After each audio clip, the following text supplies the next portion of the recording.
is approving the minutes we have before us. We have two sets of minutes, beginning with May 20, 2026 session, the minutes from that meeting.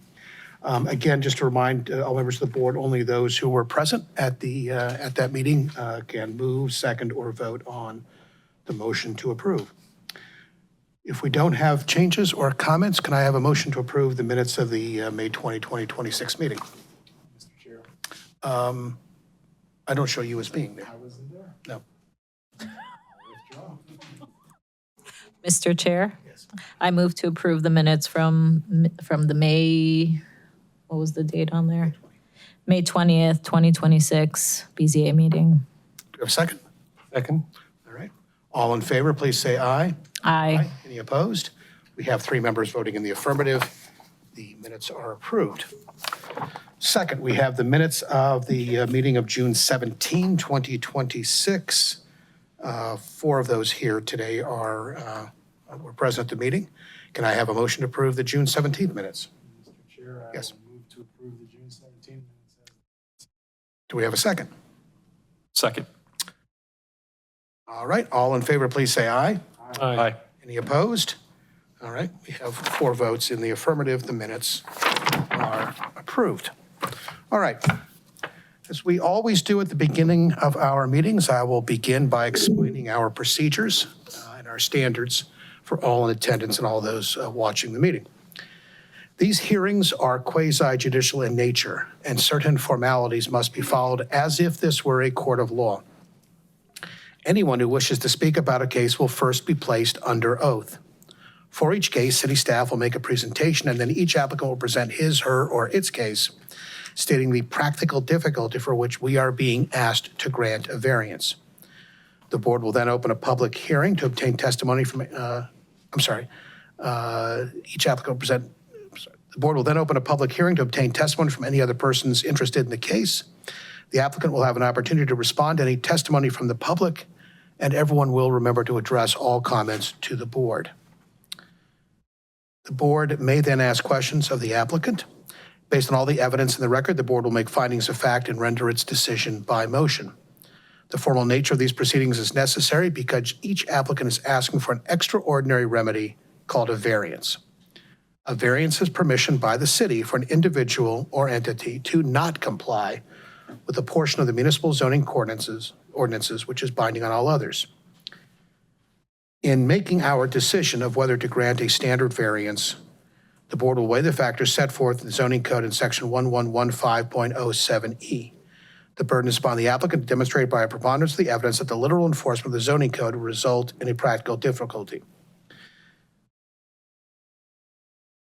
Preponderance of the evidence means that the applicant has proved his, her, or its position is more likely than not true. The applicant must demonstrate circumstances unique to the physical character of his, her, or its property. Personal difficulties, personal hardships, or inconvenience are not relevant to the board's determination. This board is the final administrative decision maker for all regular variances. Now, we will also have a use variance tonight, so let me explain the procedures and standards for use variances. In making a decision of whether to recommend a use variance, the board will examine all of the criteria set forth in zoning code in section 1115.07E2. The burden is upon the applicant to demonstrate all 7 criteria by clear and convincing evidence. The evidence must show that the literal enforcement of the zoning code would result in an unnecessary hardship. Clear and convincing evidence means that the evidence is substantially more likely than not to be true. As is the case with standard variances, the applicant must demonstrate circumstances unique to the physical character of his, her, or its property. Personal difficulties, personal hardships, or inconvenience are not relevant to our determination. The board is not the final decision maker for use variances. That decision will be reviewed by City Council at a date yet to be determined. All right, let's begin with calendar number 3658, the application of J&G Arnold at 2115 Lamberton Road, located in an A single-family district, which proposes a parking pad and requests a variance to code section 1161.105A of the Cleveland Heights zoning code to permit the driveway to be wider than 20 feet at the curb. All right, anyone wishing to testify in this matter, please stand to be sworn. Do you swear or affirm to testify the truth, the whole truth, and nothing but the truth? I do. All right. Before staff begins its presentation, and unless there are objections, I'd ask that the staff report dated July 10, 2026 be entered into the record. Seeing and hearing no objections, the report is so entered. Please proceed. Thank you, Mr. Chair. This is calendar number 3658. The applicant is J&G Arnold. The address is 2115 Lamberton Road in an A single-family district. They propose a parking pad and they request variance to code section 1161.105A to permit the driveway to be wider than 20 feet at the curb. The property is a single-family home. The property is at the southeast corner of the Lamberton Road and East Derbyshire Road intersection. Properties east of it are zoned B, two-family. All other residential properties immediately around it are zoned A, single-family. The master plan future land use map shows that the parcel will be used for detached single-family purposes. The applicant proposes a parking pad and expanded driveway in the rear yard. The parcel is a code-conforming lot in terms of area and width. The parcel is 14,770 square feet in area, 70 feet wide. Code-conforming A single-family parcel is an area of 7,500 square feet and a minimum width of 50 feet at the building line. According to county records, the single-family home was constructed in 1920. The proposed parking pad is 24 feet by 23 feet and located in the rear yard, which is code conforming. Parking pads are permitted to be in the side or rear yard. The existing driveway is 20 feet wide, which is code conforming. Code section 1161.105A allows for driveways to be the width of the garage for attached garages that are located 25 feet or less from the lot line. The proposed driveway will be 30 feet wide to accommodate the parking pad, which requires a variance. The secondary front yard of 2115 Lamberton Road is 1,057 square feet. The proposed driveway will cover 23% of the secondary front yard, which is code conforming and below the maximum of 30%. The rear yard is 3,893 square feet. The proposed parking pad will cover 14% of the rear yard, which is below the maximum of 30% for pavement related to parking. This photo is from the front, and you can see the secondary front yard on the left. Here's another photo of the secondary front yard from closer to the rear property line. Here's a look at the existing driveway in the area of expansion. This photo is from the backyard, again, looking at where the parking pad will be built. Just a close-up of that area. I wanted to note that the neighboring property had a parking pad in addition to the garage. Around the property, other properties primarily had detached garages that were set back further from the street. If approved, conditions should include calendar number 3658 is granted to code section 1161.105A to permit the driveway to be 30 feet wide as shown on the drawing submitted to BZA. Receipt of a building permit and complete construction within 18 months of the effective date of this variance. Thank you. Thank you. Board, questions of staff? Mr. Chair, Yes. if you go back to the picture that shows where the proposed pad is going to be.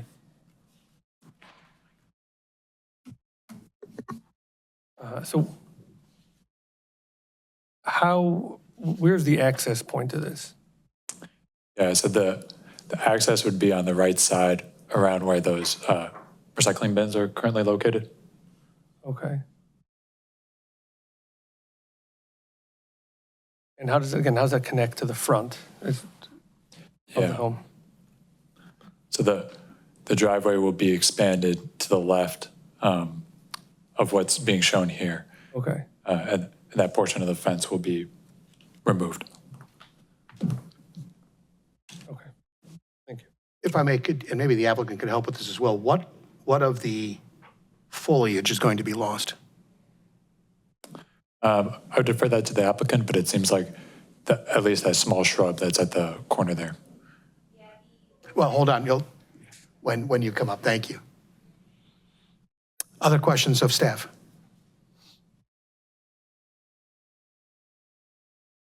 All right. Would the applicant or the applicant's representative please approach the microphone? And if you could first give us your name and address for the record, please.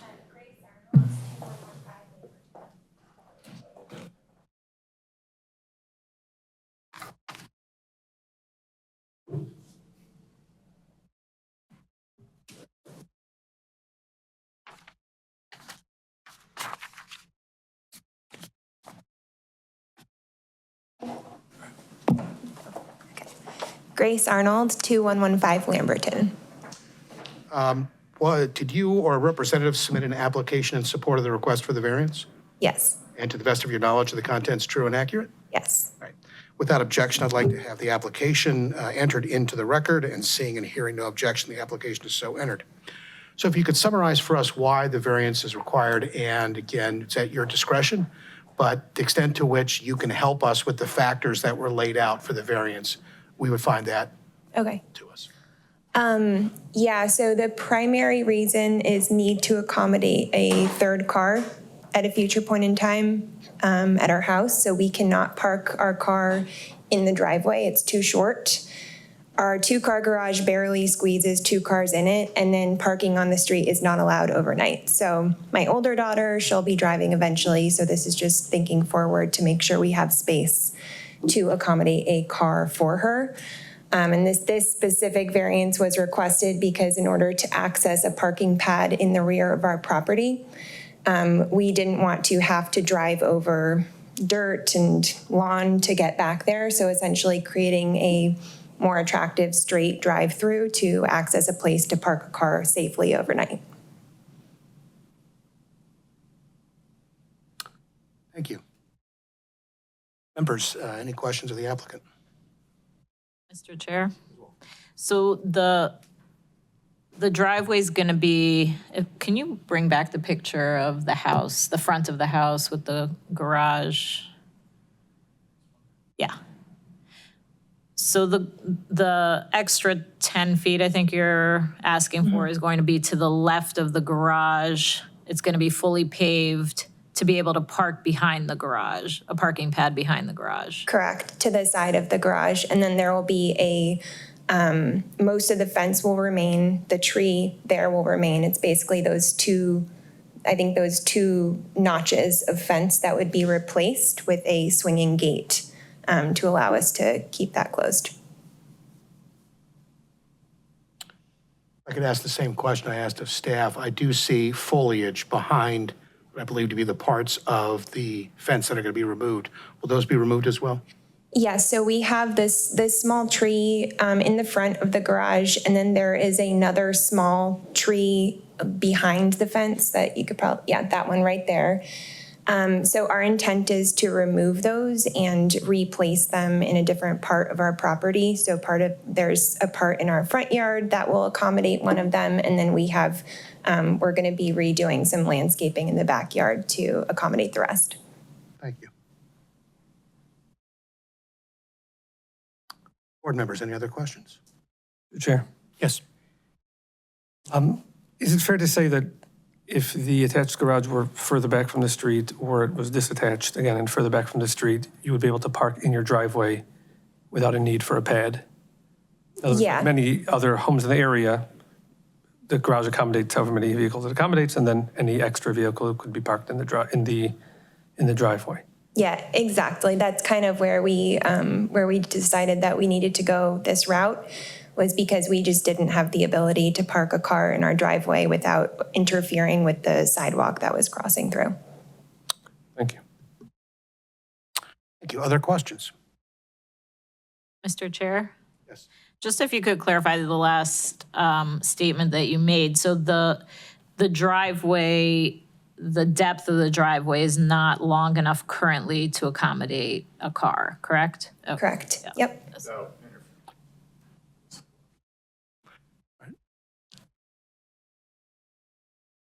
Any other questions? Is there anyone else here who would like to testify? If not, we'll close the public hearing. Thank you. Thank you. Board, what's your pleasure? Chair. Regarding calendar number 3658, J&G Arnold, 2115 Lamberton Road, I move to grant the application for variance with conditions to Code Section 1161.105A of the Cleveland Heights zoning code to permit the driveway to be wider than 20 feet at the curb. After reviewing the application and other submissions, hearing the evidence under oath, the board finds and concludes special condition circumstances exist which are peculiar to the land structure involved, which are not generally applicable to other land structures in the same zoning district. In particular, this home has an attached garage, which is close to the street, unlike other homes in the area. and therefore it makes parking a vehicle in the driveway impossible without blocking the public thoroughfare, something that other land structures, homes in the same zoning district do not have. The essential character of the neighborhood would not be substantially altered as a result of the variance. As noted, a neighbor has a parking pad, and based on the design, it would seem to be somewhat fenced off from public view and not look out of place. The applicant's predicament feasibly cannot be resolved through a method other than a variance. The only other way, as the applicant noted, that it's impossible to parking overnight on the street is not allowed, and they're unable to park in the driveway. And this seems to be the only, reasonable, feasible method to accommodate that need. If granted, the variance shall have the following conditions. Calendar number 3658 is granted to code section 1161.05A to permit the driveway to be 30 feet wide as shown on the drawings submitted to BZA, a receipt of a building permit, and complete construction within 18 months of the effective date of this variance. Do we have a second? Second. Any discussion? If not, all in favor, please say aye. Aye. Any opposed? Motion carries 5-0. The variance is granted. Good luck. All right. I had promised everyone that we would have more than one type of variance tonight, and those two types are going to be together in this case. Got calendar number 3659, the application of C. Howard for property located at 2536 Noble Road, located in an MF2 multifamily district, proposes a barbershop and requests first a use variance to code sections 1123.03 and 1123.04, Cleveland Heights zoning code to permit the barbershop. Second, standard variance to code section 1161.03C1 of the Cleveland Heights zoning code to permit 0 off-street parking spaces where 1 spot is required. Now, a note on how we're going to do this. We will have a single set of presentations by staff, by the applicant, and by anyone else who's interested in testifying. That'll be the common record for what will be 2 separate motions. One is granting the use variance or denying the use variance. Second, I assume only if that goes forward, do the second variance, which is the standard variance with regard to the parking spaces. So I'll again have single presentations for both variances, and then the board will take those up separately. So again, anyone wishing to testify in this matter, please stand to be sworn in. Do you swear or affirm to testify the truth, the whole truth, and nothing but the truth? I do. All right. Before staff begins the presentation, I'd ask the staff report dated July 10, 2026 be entered in the record. Seeing and hearing no objections, the report is so entered. Thank you, Mr. Chair. This is calendar number 3659A and B. The applicant is C. Howard. The address is 2536 Noble Road, the MF2 multiple family district, requesting the use variance for a barbershop, and then also the standard variance to permit 0 off-street parking spaces where 1 is required. As the chair mentioned, first calendar number 3659A needs to be decided, which is the use variance.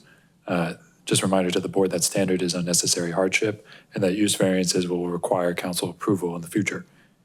After that, if that variance is granted, BZA should make the motion for calendar number 3659B, which is the standard variance. The property is an office building in an MF2 multiple family district. The property is at the southwest corner of the Noble Road and Roanoke Road intersection.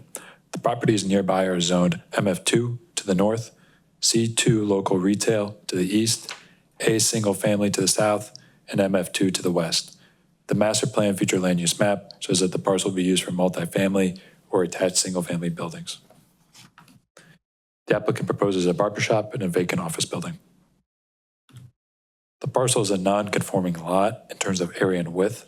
The parcel is 4,300 square feet in area and 41 feet wide at the building line. MF2 single-family parcels are required to have an area of 20,000 square feet and a minimum width of 100 feet. So just to From time to time, we do a bit of a code background. This section is the purpose of the MF2 district as spelled out in the code. It's established to provide for medium density developments of 25 dwelling units per acre. The permitted uses in the MF2 district are townhouses, multiple family dwellings, cluster development, and public parking. There are 24 other conditionally permitted uses, including schools, parks, and libraries. Code section 1131.02 C3 permits barbershops in the C2, C2X, and C3 districts as part of a personal service category, which would also include dry cleaning, laundry, beauty salons, tattoo parlors, and body piercings. Spelled out specifically in the code. The property was first built in 1920. City records and a variety of other records indicate that between 1933 and 2018, there was various office use occurring in the property for different real estate and insurance agencies. Between 2018 and 2022, roughly, Smarty Pants Tutoring Services LLC operated a tutoring and adult training center at 2536 Noble Road, which was a conditionally permitted use. So at that point, the building can no longer be used as a non-conforming office. The table below shows the minimum yard requirements for 2536 Noble Road and compares it to the existing yards. All of the existing yards are non-conforming except for the rear yard. I want to add that the side and secondary front yard requirements add up to at least 45 feet. So given that the property is at its widest, around 53 feet, that leaves about 8 feet for a code-conforming multifamily building. At the maximum density of 25 dwelling units per acre, the maximum number of dwelling units permitted at the property would be 2 units. That means a code-conforming residential development of the property would have to occur as townhomes because 2-family dwellings are not permitted in the MF2 multiple family districts. The existing office building has 441 square feet of floor area. The proposed barbershop will have no off-street parking spaces, which requires a standard variance. The parking requirement would be 1 space. Here's a photo of the front of the property. Here's another photo of the front yard in the context of the adjacent apartment buildings. Here's a look at the property from the rear property line. This gives you a sense of the existing setbacks and the width of the property. There's another look from the rear of the property. For context, across Roanoke Road is the commercial district. These are some of the buildings, including the applicant's own existing business. Across Noble Road are other multifamily buildings. I did want to point out that the Home Repair Resource Center is also in the multifamily district near the applicant as you go further down Noble Road. So just for context, the apartment building that you can see in the back here is next to the applicant's property. I just included this to show that there are other non-residential uses in the district. If all criteria for unnecessary hardship are demonstrated by clear and convincing evidence, the board can approve the use variance for the barbershop. If approved, conditions should include calendar number 3659A, use variance is granted to code sections 1123.03 and 1123.04 to permit personal services in the existing structure. This use variance is conditional on the use of the current building, which cannot be demolished, and approval of the use variance by City Council. If the use variance is granted, conditions for the standard variance should include calendar number 3659B is granted to code section 1161.03C1 to permit 0 off-street parking spaces when 1 space is required as shown on the drawing submitted to BZA. Thank you. Thank you, Board. Are there questions of staff? I'd like to start with one. You made reference to townhomes. How many standard townhomes with appropriate parking and other amenities would fit on that property? None. Pardon? I don't think a standard townhome would fit on the property, given that they would be required to have a 30-foot setback on one side and a 15-foot setback on the other side. Board, other questions of staff? Mr. Chair. You had mentioned that this was a legal continuation of a non-conforming use between 1933 and 2018 when there were various businesses located there. Why was it a legal continuation? of the non-conforming use if these businesses are not listed in the permitted and conditional permitted uses section? Is it because it was grandfathered in from Yeah, another date? sorry, I didn't mean to cut you off. So from that period of at least 1933 to 2018, that non-conforming use as an office was grandfathered in and allowed to continue. Thank you. Another question, just in terms of the scope, so we're clear, in terms of the scope of and the effect of the variance we're granted. If we grant a use variance for a barber shop, the current owner or a subsequent owner of the property could only use it for a barber shop. If it was converted to a different use, it would require another use variance? So we were deliberate in the language to specify personal services, which would include salon suites, laundry, because to my understanding, there has been cases in the past where an overly narrow use variance has required subsequent owners to come back for very similar uses. It wouldn't be a fast food restaurant, for example. Correct. Mr. Chair. Yes. If I could follow up on that comment, that it could also include potentially laundry.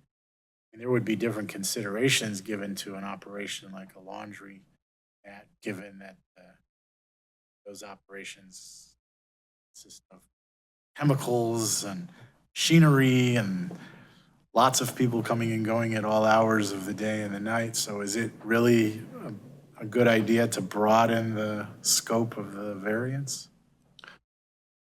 I hear what you're saying, and you know it could become, it's within your purview to make it more narrow. The one comment that I would make is that the building does have to meet all building code standards, so it would need to be upgraded to accommodate that. And then there's also the condition that we're suggesting that the use variance is conditional on the use of the current building, which cannot be demolished. So, for example, someone couldn't demolish the building and then build a laundry, one that was effective. Thank you. Other questions? If not, if the applicant and/or the applicant's representative could please come to the podium and again state your name and address for the record, please. And both you and your representative are entitled to speak. Hello, my name is Charles Howard. And your address, please. I'm sorry, my address is 2536 Noble Road. All right. To your knowledge, was an application submitted in support of these variances? Yes, To the best of your knowledge, are the contents of the application true and correct? yes, Without objection, I'd like to enter the application into the record, and seeing and hearing no objections, it's so entered. All right, if you could summarize again for the board the reason for the variances, both the use variance as a barber shop and then the parking variance. And again, especially for the use variance, to your right on the screen are the standards, and the extent to which you can address those issues A through G, that'd be helpful to us in making our decision. But really, the presentation is at your discretion. Explain to us what's going on here. okay, all right. To be honest with you, how can I put this? I've been a professional barber for like 30 years in Cleveland Heights, and love the community, and I never had a problem with the city, or the city ever gave me an issue in 30 years. You know what I'm saying? That's how professional I've been with the city. The thing was that it's a story behind it. It's like I had, like, in 2020, I had to go home and take care of my dad, you know what I'm saying, who was ailing, and I stayed home for an entire year and a half. During that whole entire year and a half, I paid rent at the place I was. That's how much I love being in Cleveland Heights, because I refused to let the place close down because I had no one in there. It was just me, and I still had to close it down. So when I came back to Cleveland Heights, you know what I'm saying, the year and a half later, I just remember the thing about Carson, because it always stayed on my mind, because Carson used to be this barber that was on Lee Road. It was Carson's Barbershop. And he was there for a very long time. Carson was there, you know, he was a great guy to the community and everything. But what happened with Carson was when Carson turned 70-some years old, you know what I'm saying, the people of the building, you know what I'm saying, you know, like when you own a building, you can do what you want with your building. You're not wrong for not, you know what I'm saying, not doing a lease for someone again. So they put Carson out. And good as Carson was to the community, they didn't care. Now it's just a garage with a glass door that goes up and down for some restaurant. You know what I'm saying? I just didn't ever want that to be me because I've been here in Cleveland Heights for 30, matter of fact, I've been in Cleveland Heights 36 years. I came here in 1990 and I used to be on the other half of Cleveland Heights on South Taylor. Then I went to Lee Road and in 1996, I opened up my own shop. And I was there, you know what I'm saying, until, you know what I'm saying, till, like I said, I had a situation with my dad and it just kind of put me in a different mindset because we keep on getting different building owners and things are changing in that part of the community, you know what I'm saying, and I just didn't want that to be me. I come to work one day and somebody puts me out. So when I seen a spot on the corner and it's been sitting there and it's just been, the bush has been growing past the windows and it looked crazy, I was just like, that'd be a good idea to put a shop. You know what I'm saying? So that's when I, you know what I'm saying, moved forward on trying to open up a shop in Cleveland Heights and leave the place I'm in, you know, and close that place down.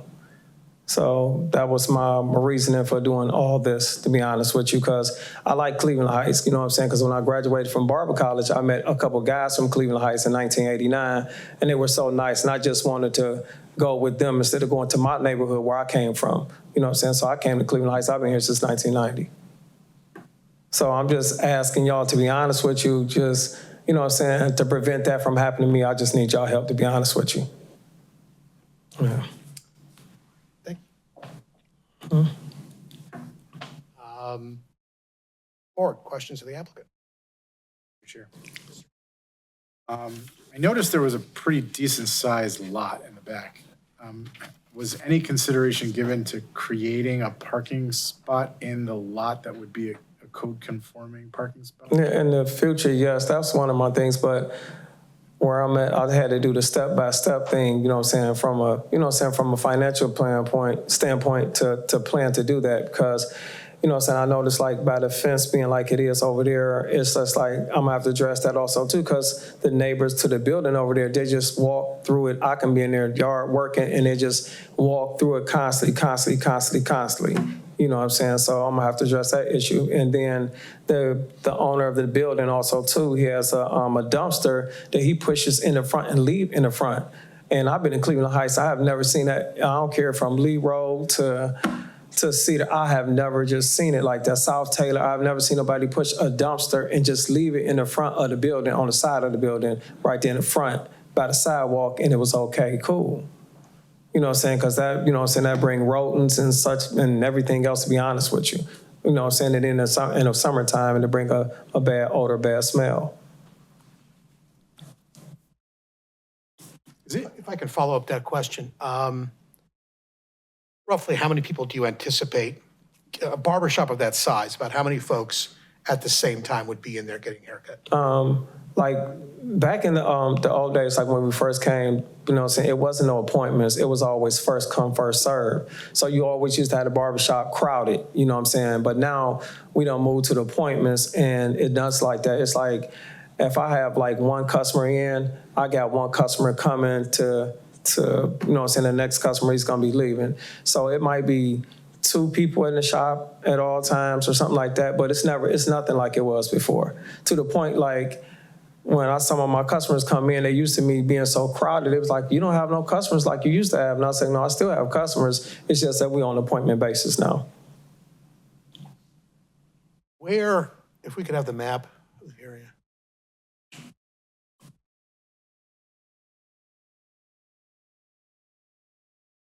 Where would people park if they're coming to the shop?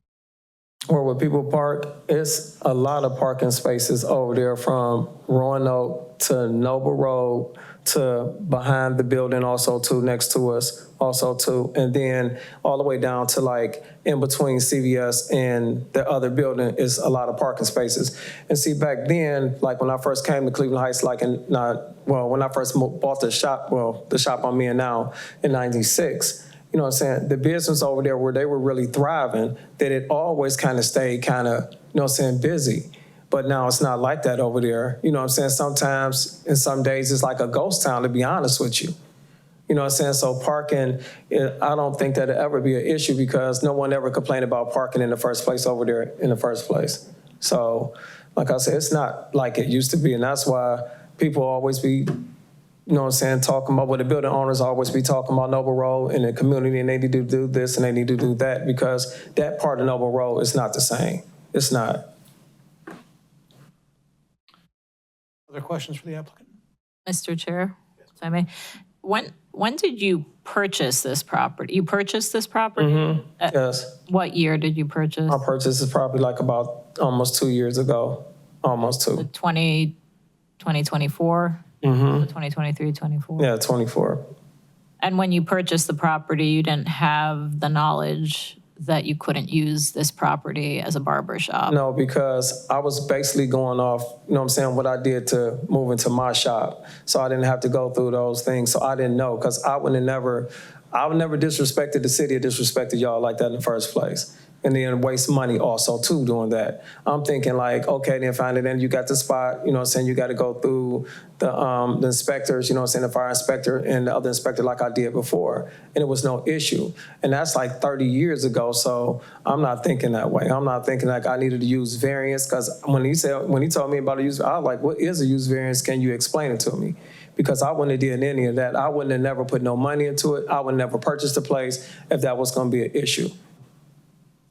So I did not know, you know what I'm saying? Mr. Chair, if I may ask the staff a question, what spurred on like, how did it come about? Because he had fire department, so everyone approved everything, and then what spurred on you're not allowed to use this as a barber shop? Yeah, so the way that we became aware of it from a zoning side was during his application for a business license. So every business in Cleveland Heights requires a business license before they open. As part of that, there is a fire review, building review, like both of you have mentioned, but there is a zoning review. And so when we saw that, we alerted Mr. Howard at that time that this was a barbershop in a multifamily district and would need a use variance.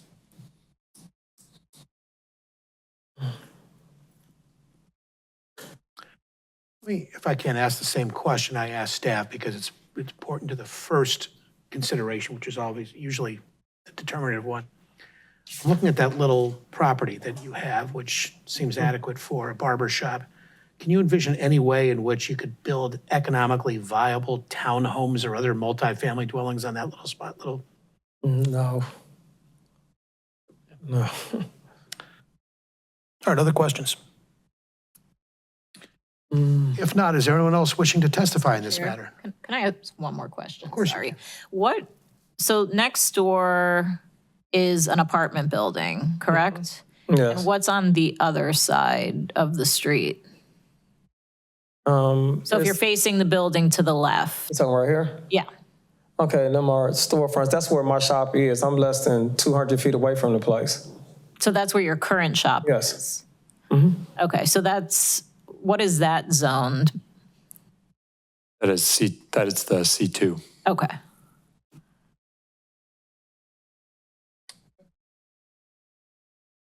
That's that brick, okay. All right. You know the drill. If you could state your name and address for the record, please. Carrie Hamley O'Donnell. I live at 2940 Euclid Heights Boulevard in Cleveland Heights. I am a city planner and was the zoning inspector and zoning administrator in this very city for decades. Would you mind putting up the standards? And I'm helping my friend here. Much appreciated. One thing I would say when you asked about the parking space, which I know is a different variance, the safety of putting a parking space in I may preclude what he's saying, but the idea of putting a parking space there, the amount of apron that you would have to include, as well as the paving, would to me, be excessive in an area where there is extremely large amount of parking. There's a city parking lot, there's on-street parking, and as he attested to, not very many people parking in those spaces.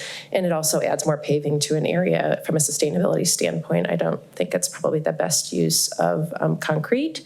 And then as far as the economical viable use, I think that that's been established with the discussion about whether townhouses could be on that site.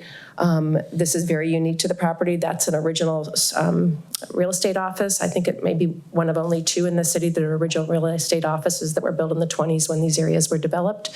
And so there's some historical interest to that. I am also a historic preservationist, and so preserving a building like that I think is important, and putting an active use in it when it has not had an active use in it for a long time and a service to the community I think is important.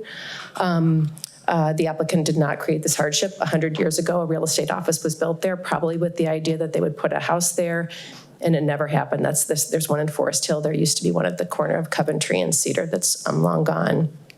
This should not impact the rights of adjacent property owners. In fact, I'd say that the apartment buildings would probably prefer to see green space and an active use there rather than maybe a bowling alley of a townhouse that could fit on that site. It will not affect the public health, safety, or general welfare. The applicant has put in a lot of investment in this property with city permission. I might add, he went to the ABR and got permission to put windows in at his expense. And, still no one told him that he was not allowed to have this use. So he's invested a substantial amount of money in here. I think the intent of the zoning code, while this is zoned for multifamily, it's impossible to build multifamily on it. So again, continuing a use, having an active use there is best for the community, and also to continue to serve the Noble neighborhood where he's had his business for decades, I think is good for Cleveland Heights. And this is minimum. He's just asking basically for the building to look exactly as it is now and not to have but to have an active use on it. From a zoning standpoint, one of the things I might add, I know there was some conversation about whether it made sense to limit, what this use variance is limited to. At his expense, I don't know that you know this, it cost him $3,500 to apply for this application. He is a small business owner. He put it on his credit card. So if he were to leave and this building was to, be empty for, he left, someone else could come in. If you draw it really narrowly, you may make it so that no other small business can go in there, because that is a huge amount of money, excessive, I might say, to get someone in there. And I think it's in the best interest of the community for these buildings to be used. Thank you, and we greatly appreciate your presence and continued contributions to the city. All right, is there anyone else who wishes to testify? I think I'll chime in if I can. You need to be sworn in. If I can get there. You need to be sworn in. What is he sworn in? Oh, I'm sorry, thank you. Well, what the heck? You're Bill, right? Hi, my name is William Barrow. This one. No, I can stand. Okay, thanks. My name is William Barrow. I just happened to be here for my variance hearing, which should be coming up a couple more down the agenda. But when I saw what this was going to be, I definitely want to chime in. I am a neighbor about 5 blocks from this site, Noble Neighbors. I'm at Medford and Randolph. I am a retired librarian from Cleveland State and a real estate historian, and I care very much about this building. As Kara mentioned, there were 3 that I know of around. One's gone, the other is Forest Hill, which I kind of worry about its foundations. And then this one, and I drive by it all the time, and I just keep waiting for it to be gone someday. And to see that somebody has a viable use for it pleases me, both professionally, I guess, and certainly as a resident of Noble Neighbors. So I just want to add my 2 cents worth to everything Kara was saying in support of this motion. So, Thank you. okay. Much appreciated. Is there anyone else who would like to testify in this matter? All right, with everyone having presented, we'll close the public hearing. Board, again, we're going to proceed with two separate motions. The first one for 3659A, the use variance. Do we have a motion? Mr. Chair. Yes.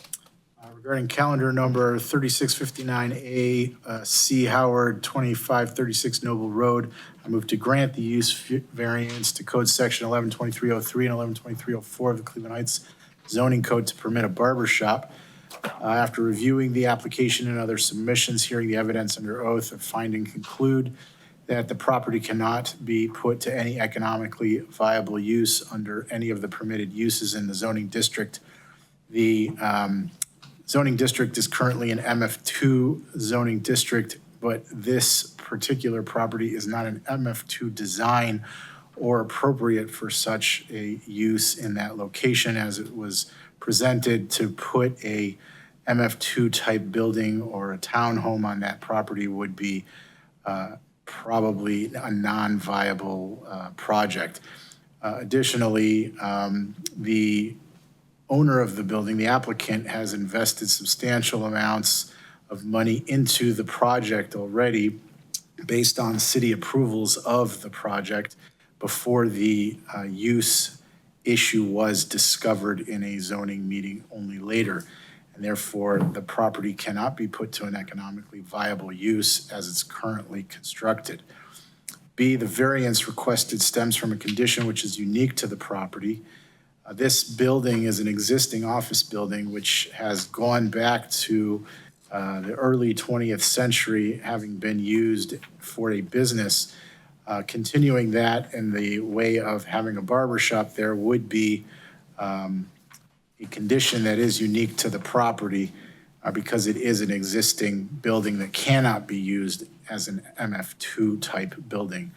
The hardship condition was not created by actions of the applicant, but rather the condition, again, this was an existing office building that was purchased by the applicant who has a business nearby and also worked with the city extensively on this project and was not aware of the fact that this was a use variance issue in this particular district.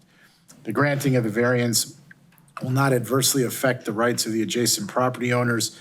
This property is near a commercial district and next to apartments. There is no evidence that's been presented that the adjacent property owners would be adversely affected in any way. In fact, having this barbershop project brought to the neighborhood would be a welcome addition to the adjacent property owners. The granting of the variance will not adversely affect the public health, safety, and general welfare. No evidence was presented that any adverse effects on public health, safety, and the general welfare was presented. In addition, the applicant has indicated that a lot of investment has gone in to bring the property up to code, so that enhances what is currently a vacant property into a property which will be a much more safe structure. The variance will be consistent with the general spirit and intent of the zoning code. This building has been used as a business continually since 1918. It was a pre-existing legal continuation of a non-conforming use for many, many years, and therefore having the use continued by way of a barber shop would certainly be within the general spirit and intent of the zoning code as it's been applied to this particular property for a period of over 100 years.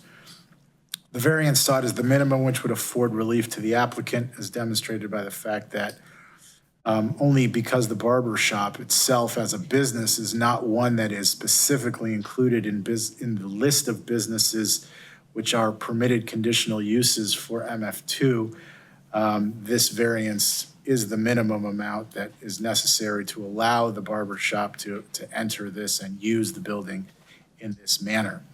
Now, if the variance is granted, the following conditions should be applied. Calendar number 3659A, use variance is granted to code section 112303 and 112304 to permit personal services in the existing structure. This use variance, number 2, this use variance is conditional on the use of the current building which cannot be demolished. And 3, approval of the use variance by city council. Thank you. Do we have a second? Second. Any discussion?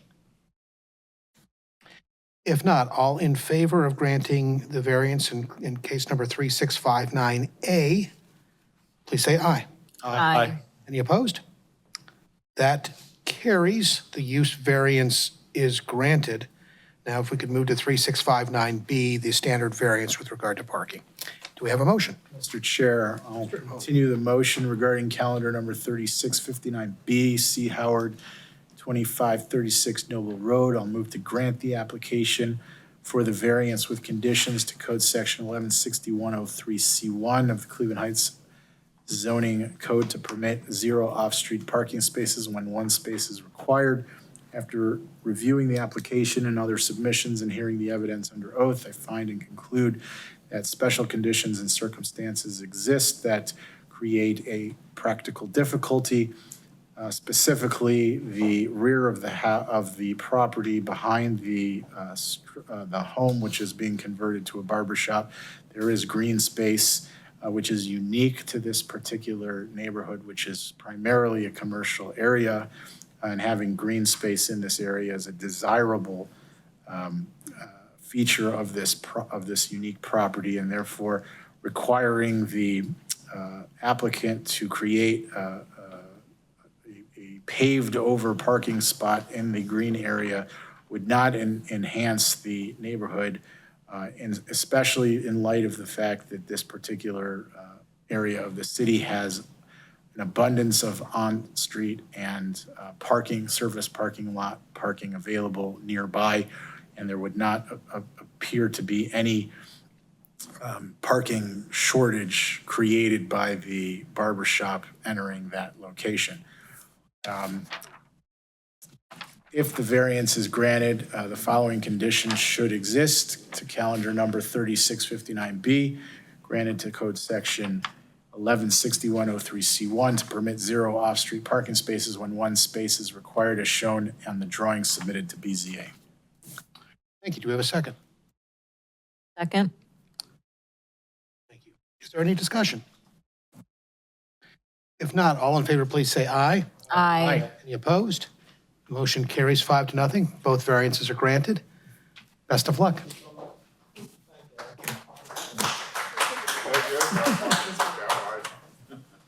All right, let's move to calendar number 3660, the application of C. Fiorina and T. Maurer at 2481 Edge Hill Road, located in an A single-family district, proposing a fence and requesting a variance to the following sections of the Cleveland Heights zoning code. First, Code Section 1121.12I2 to permit the fence to be taller than 6 feet in the rear yard, and Code Section 1121.12I4 to permit the fence to be taller than 6 feet in the secondary front yard. Would all those wishing to testify in this matter please stand and be sworn in? Do you swear or affirm to tell the truth, the whole truth, and nothing but the truth? I do. Thank you. All right, before staff begins a presentation, unless there are objections, I'll ask that the staff report dated July 10, 2026 be entered into the record. Seeing and hearing no objections, the report is so entered. Please proceed. Thank you, Mr. Chair. This is calendar number 3660. The applicants are C. Fiorina and T. Maurer. The address is 2481 Edge Hill Road in an A single-family district, requesting the 2 variances previously described. The property is a single-family home. The property is at the southwest corner of the Edge Hill Road and Kenilworth Road intersection. Oh, yeah. Thank you. Right, it's at the northwest corner of the Edge Hill Road and Kenilworth Road intersection. Properties north of it are zoned MF3 multiple family, which includes Kenilworth Park.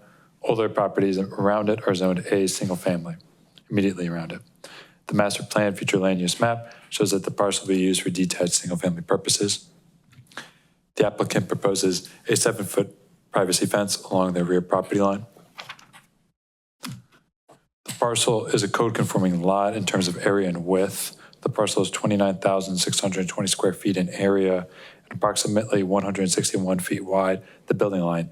A code-conforming A single-family parcel has a width of 7,500 square feet in area and a width of 50 feet at the building line.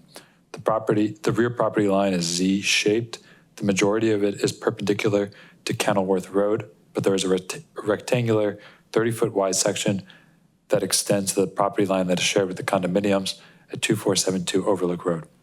According to county records, the single-family home was constructed in 1928. The proposed fence is 7 feet tall and runs approximately 189 feet along the rear property line in the rear yard and the secondary front yard, which requires 2 variances. Code section 1121.12I2 and 1121.12I4 state that the maximum height of fences in the rear yard and secondary front yard is 6 feet. The remaining portion of the fence in the secondary front yard will be 4 feet tall, code conforming. The section of the fence is approximately 77 feet long between the house and the proposed fence on the rear property line. Approval of the Architectural Board of Review is required because a portion of the fence is in the secondary front yard. As part of the project, 5 arborvitae and 4 rhododendrons will be installed in the secondary front yard. This photo shows the secondary front yard in the rear property line on the right. The rear property line is on the right-hand side with the existing chain link fence. This photo is from the other side of the backyard, now looking back towards that rear property line, the fence. This is the existing garage and the narrow portion of the rear yard that extends further back. And then this is the portion of the rear property line that is shared with the apartment building behind the garage. This photo is looking out from the rear yard to Kenilworth Park. You can see that the existing chain link fence provides very little screening. This is a similar view from the Kenilworth Park side, looking back towards into the property. More broadly, this photo gives you the context of the area adjacent to the fence with Kenilworth Park. My last comment is that I spoke with the Assistant Director of Public Works about the fence, and she had no objections. If approved, conditions should include calendar number 3660 is granted to code section 1121.12I2 to permit the fence to be 7 feet in the rear yard, shown on the drawing submitted to BZA. In code section 1121.12I4, permit the fence to be taller than 7 feet. Secondary front yard is shown on the drawing submitted to BZA. Approval of the Architectural Board of Review, receipt of a building permit, complete construction within 18 months of the effective date of this variance. Thank you. Thank you, Board. Are there any questions of staff? Mr. Chair, Yes. where is the new fence in relation to the existing city fence?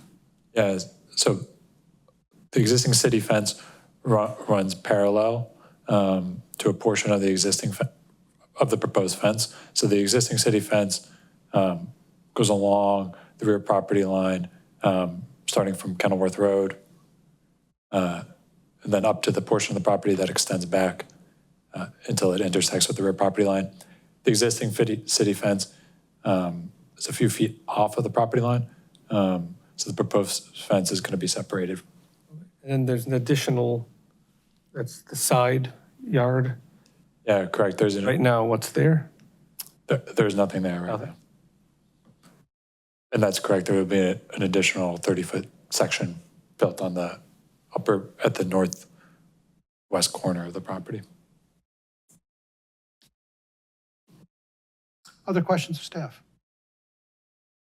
If not, if the applicant or applicants could please come to the podium. And the same drill, if you could state your names and address for the record, please. Good evening. I'm Sharice Fiorina, I'm Todd Maurer. and the address is 2481 Edge Hill Road. Was an application submitted in support of the request? Yes, And to the best of your knowledge, are the contents true and accurate? not completely. The city fence is only 6 feet, which I saw when I got the information this week.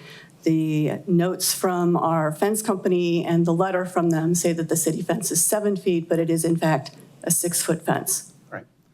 With that, thank you. Everything else, That yes. correction, everything else is true and Yes. correct. All right. Without objection, I'd ask that the application as modified by the testimony be admitted as part of the record today. Hearing and seeing no objections, it's so entered. Please proceed. Sure. We bought this house 5.5 years ago. It was a HUD home.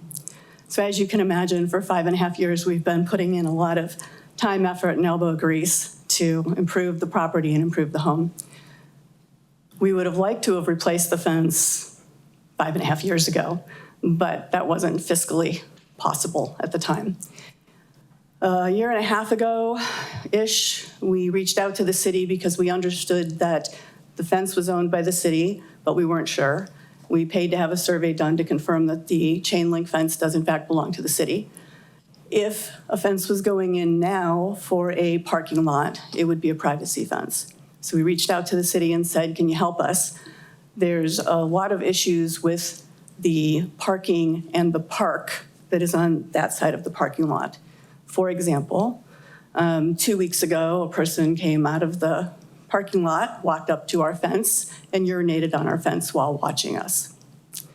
People walk their dogs along the fence, and while I'm yelling at my dogs to stop barking, they're taunting my dogs with their dogs at the fence line.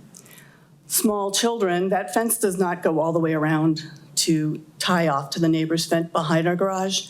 So small children will leave the park and run around the fence and come into my backyard. I have 2 dogs, but even so, I really don't want them on my side of the fence without a parent. We've also had youth run in from the condos along the west side of our garage, through our driveway and out our front yard, and then have people call the police and have the police show up trying to figure out who's going through our yard. We can't use the property behind the garage right now because it is not fenced in, so if we put things there, it's not secure, like stuff for the yard or bricks for a project or something like that. We can't use that space because it is not fenced off and secure and things wander off. So we can't use that at all. We are trying to, when we reached out to the city a year ago, they said they might have some ideas on how they could give us better privacy. But there wasn't anything in the budget, and that they would put that in and we should look into it in the spring, which we did, and they said there's no money in the budget for this year either. Understood, I get it, but it's becoming untenable to not have a way to keep us inside the yard and other people outside of the yard. A year ago when we asked, 7-foot fences were apparently within the code and were changed in April-ish this year, I don't know the exact time. The reason we're asking for a 7-foot fence is because I don't want to see the chain link over the top of my fence, right? I would like one nice line of fence. So maybe that's 6.5 or 6 foot 8 inches, but it also would be better if I wasn't looking down on it from my second floor. Where it comes into the side yard, which is the second piece of the 7-foot variance, the reason we are coming partially into the side yard instead of going straight back, which we could do, is we have very mature tree growth there. And we are trying to avoid taking down the large trees and or damaging roots. So we're coming at a slight angle away from the house to avoid those trees or removing any of those trees. They're not something you could move. They tower over the house. What did I miss? Somebody had asked earlier. Turn to the mic. Somebody had asked earlier what relationship the new fence would be to the city fence. It will be 6 foot inside the city fence. The city fence is 1 or 2 feet inside of city property. Ours will be about 3 to 4 feet inside of our property. Why? Because if we put it on the, we are allowed to put it on the property line, but if we did, try to manage the debris and stuff that would happen between our fence and the city fence would be impossible. Also growth. And growth. Both our side and the city side are overrun by buckthorns, honeysuckles, and English ivy. So trying to control those with only 1 foot of space between the fences would not be possible. Also bringing it in that far, again, allows us to save a couple more mature trees along that run. We've only needed to take down 1 tree that wasn't very healthy in those 2 line of sight, specifically because we picked those lines of sight. Thank you. Board, any questions of the applicants? Sure. Yes. Just to confirm, the additional foot between 6 and 7, you're saying is more for aesthetic purposes. In terms of, I guess, privacy, security, safety, a 6 would be okay. A 6 would be okay, but in some places we will be able to see the disrepaired chain length over the top of ours. If we're a little bit lower than that fence is along that line, we'll be looking at that over the top of ours. Thank you. Mr. Chair? Yes. Would you say that for security purposes, the being kind of even with the, I mean, as far as people climbing fences, being even would probably be a more secure solution as well? I'm not sure I understand. Yeah, I'm not sure I follow your question. I mean, my thought process is climbing, people can climb, the city fence is on public Yes, they parking could lot. climb the city fence and go over. If it's 7 feet and 6 feet away, they cannot. And we've seen some pretty interesting things from the park. Any other questions? Mr. Chair. Mr. Allen? And this question is probably better directed at staff. Has a survey been done in the area of fences that separate private residences and what would constitute more public, not necessarily public itself, but say businesses and whatnot? Because I'm just thinking, you know, where you have like a store, just for an example, you have the old Cigarras, Dave's, and there are houses right next to that. And there's a pretty sizable fence there that's got to be more than 6 feet tall in order to create that buffer between the public space and the private homes. Do we know what typically that we would see around town as far as that goes? Yeah, to my knowledge, a survey of that kind, a survey meaning, an assessment of all those buffer zones has not been done. As the applicant mentioned, prior to February 2025, a 7-foot fence would have been permitted along the rear property line, and that was changed in the last code update. So it's very possible that some of those fences, I guarantee you some of those fences were built before 2025. So they could be taller. Mr. Chairman, I believe, correct me if I'm wrong, if the city were to replace that fence today, it would need to be a fence very much like the one at the old Cigarras, Dave. Yeah, it would have to be just like that. Yeah. And that's code, but the city's grandfathered in. And we understand that. We're just trying to put in place what would have been there. If you were building a new park, a new parking lot today, it would be very different than the situation we have now. And so we're trying to rectify it ourselves. Other questions? Mr. Chair, if I may, this is more for staff. Why was that change made from 7 feet to 6 feet?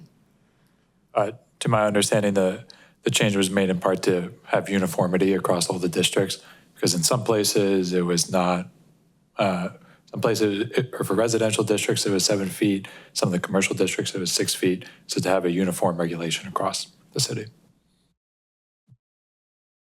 Other questions?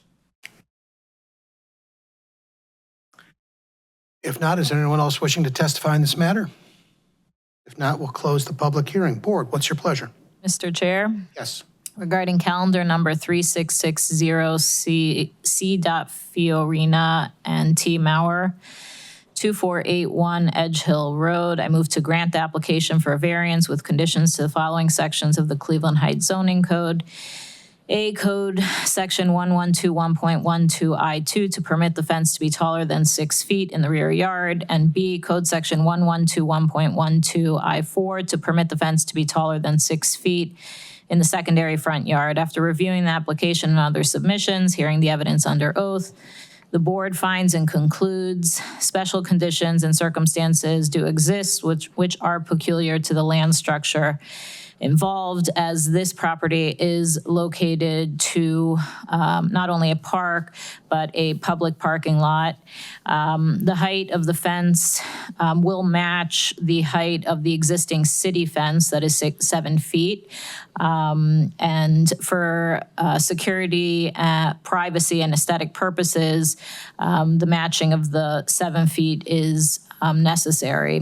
The property in question will not yield a reasonable return without the variance, as aesthetically, the fence is not matching in height, would affect the aesthetics and the security of the property and the privacy from the bordering park and parking lot. The variance is insubstantial and is the minimum necessary to make possible the reasonable use of the land. Again, touching on the security and aesthetics, also the angle of the fence that they are doing is to accommodate the growth of mature trees that are currently existing on the property. The essential character of the neighborhood would not be substantially altered, as they would be matching the height of the current fence. The property owner testified that they purchased the property without the knowledge that the property would only be allowed to put a 6-foot fence, as when they bought the property, 7-foot fence was allowed. If granted, the variance shall have the following conditions. 1, calendar number 3660 is granted to A, code section 1121.12I2, to permit the fence to be 7 feet in the rear yard as shown on the drawing submitted to BZA, and B, code section 1121.12I4, to permit the fence to be taller than 7 feet in the secondary front yard as shown on the drawing submitted to BZA. 2, approval of the Architectural Board of Review. 3, receipt of a building permit, and 4, complete construction within 18 months of the effective date of this variance. Excuse me, the fences will not be equal. The city fence is 6 feet and the proposed fence is 7 feet. So Okay, just one correction. clarification. All right. So to correct that the current fence will be a little bit higher than the city fence for security purposes and privacy. Do we have a second? Second. We have discussion. I'll just note I intend to vote yes, but what I do have to note is that the aesthetics do not impact my decision. That's the purview of the Architectural Board of Review, but otherwise the security, privacy, and other functionality, I think are sufficient. So, all right, all in favor, please say aye. Aye. Any opposed? There are none. The motion passes 5-0. The 2 variances are granted. Thank you.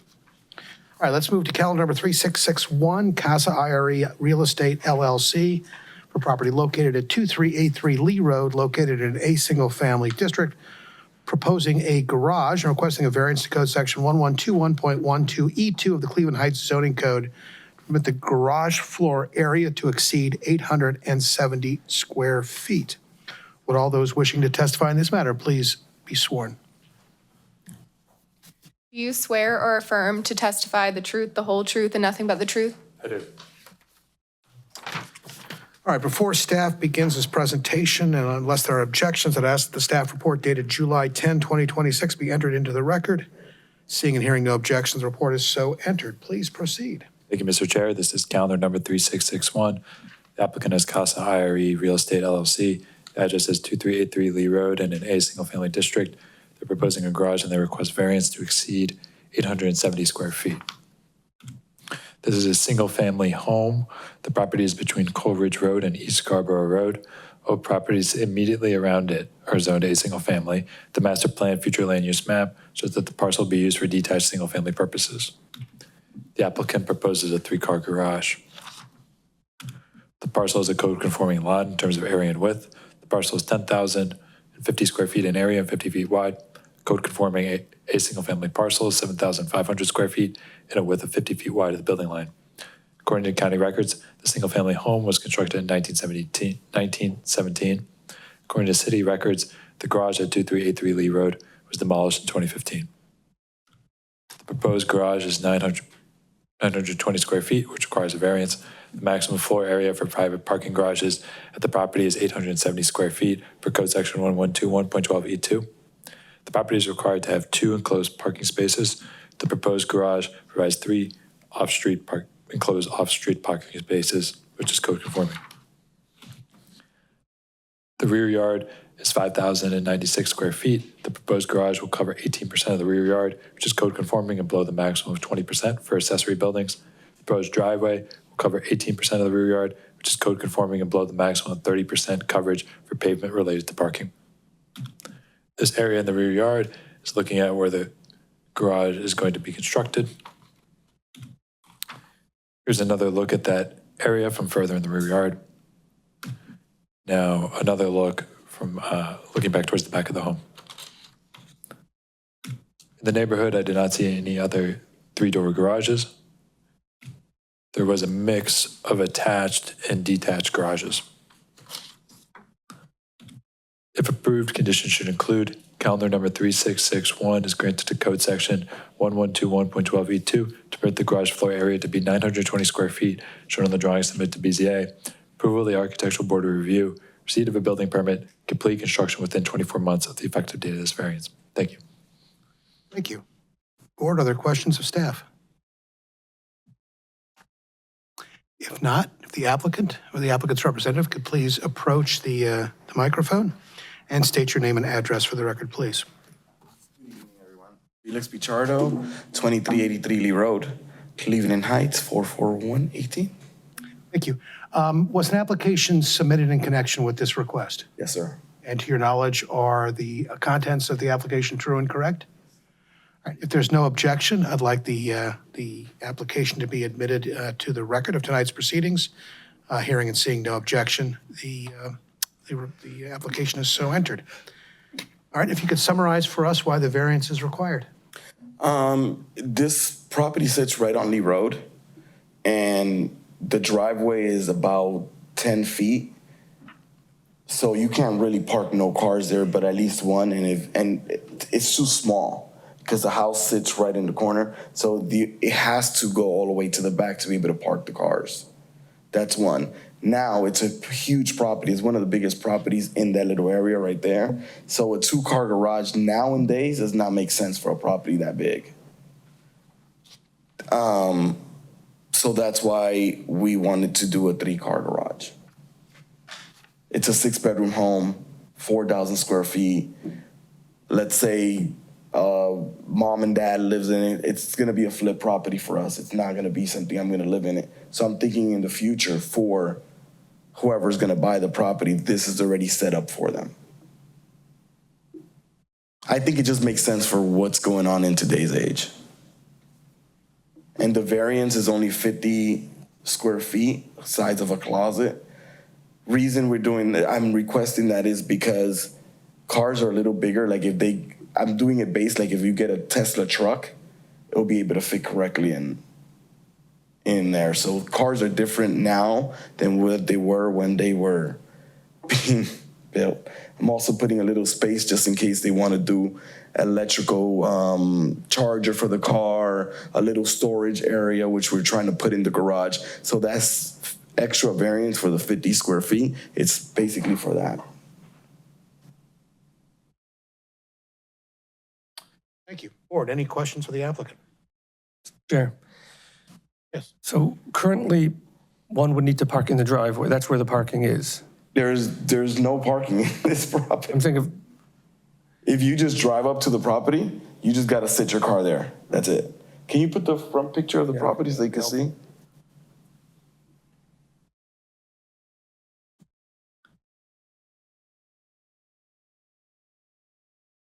See, the driveway is just here. This little area right here is the driveway, and it's just 10 foot. You just park and just leave it there. okay. The proposal would include creating a driveway. It already has a driveway. The driveway is going to go all the way to the back. Okay. So if you just drive up to the house right now, there's no garage, of course, but if you drive up, there's only going to be one car, or else everybody got to line up behind each other. Does that make sense? Am I explaining it correctly? So there is a driveway. There is a driveway. Okay, and that goes from the front of the house. All the way to the back. But if someone would want to park multiple cars, they would have to line them up in the driveway. Line them up. Or go on top of the grass, which is not allowed. Okay. Mr. Chair? Yes. I don't know if this is something you could answer. Was there ever a garage there? Yeah. Okay, so. They demolished it 2015, I think it was. Yes, the garage was demolished in 2015. And it was a 2-car garage? That I'm not sure. It doesn't look like it. Sorry, I'm not. But if you look at the pictures, there's one side that has 2-car garage, and then there's a little. If you put the other picture where it shows the back, you'll be able to see the bricks. See? This was one side, and that was 2-car garage. And then there was a 1-car garage here. So it looks like there was originally a From what we measured, yes. 3-car garage. From what we measured and from the past, that's what it was before. But I wasn't there, so. And the house, you said, is around 4,000 square feet. 4,200? It's huge. Trust me, I know. Other questions? Mr. Chair. The property, it sits on Lee Road, right? So the Yes. driveway exits onto the busy street. Correct. As it's currently constructed, as you explained, the cars would have to park single file and go in and back out into Lee Road. I'm presuming, and you can correct me if I'm wrong, that the way you've situated it, it will allow cars to make a turn in the driveway and go out face. That's why I'm giving it all the space to turn in. So like that, they could either back it in and be able to come out forward so there's not a danger. Because me personally, it takes me forever when I go visit the site or go do anything. When I back up, I just gotta wait. And if it's school time, forget about it.